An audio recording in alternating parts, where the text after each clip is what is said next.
நான்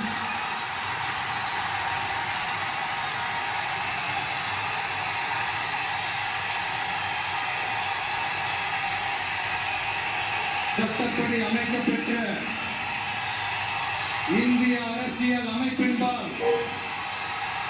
உண்மையான நம்பிக்கையும் மாறா பற்றும் கொண்டிருப்பேன் என்றும் இந்திய நாட்டின் ஒப்பில்லாத முழு முதல் ஆட்சியையும் உரிமையையும் நிலைநிறுத்துவேன் என்றும் தமிழ்நாட்டு அரசின் முதலமைச்சராக உண்மையாகவும் உளச்சான்றின் படியும் என் கடமைகளை